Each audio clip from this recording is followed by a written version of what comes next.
would later become a subject of legal debate. The plan was simple but ruthless.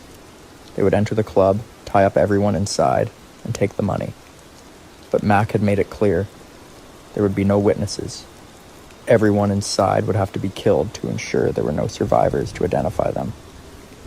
The stage was set for what would become one of the most infamous crimes in Seattle's history. On the night of February the 18th, 1983, the Wah-Mee Club was busy as usual. Gamblers had gathered for a night of cards, unaware of the danger about to unfold. It was late, approaching midnight, when the three men arrived at the club's entrance. They were familiar faces, which allowed them to gain entry without suspicion. Once inside, they moved quickly. The robbery was already in progress before most of the victims could even react. One by one, the patrons and staff were restrained, forced to lie on the floor as their hands and feet were tied.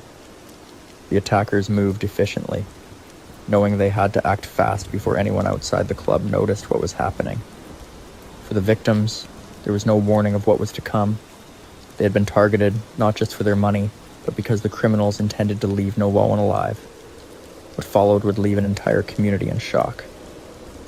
As the night of the massacre approached, the three men responsible for the crime, Quan Phi Willie Mak, Kyung Kien Benjamin Eng, and Wai Chu Tony Eng, were finalizing their plans.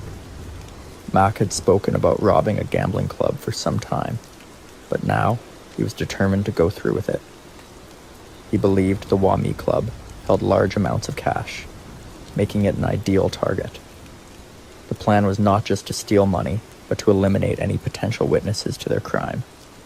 Mak and Benjamin Eng had known each other for years.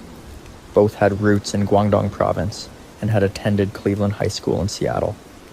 They had also been involved in criminal activities before, including a robbery, and in Benjamin's case, at least one violent attack.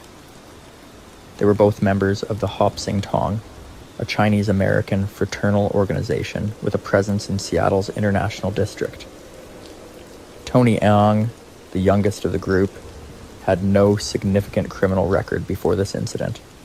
He later claimed he was pressured into participating in the crime. The Wah-Mee Club was chosen because it was a well-known but illegal gambling establishment.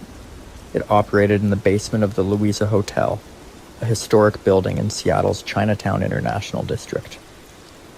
The club had been around for decades, surviving crackdowns on illegal gambling due to its secretive nature and close-knit community. It was a place where patrons felt secure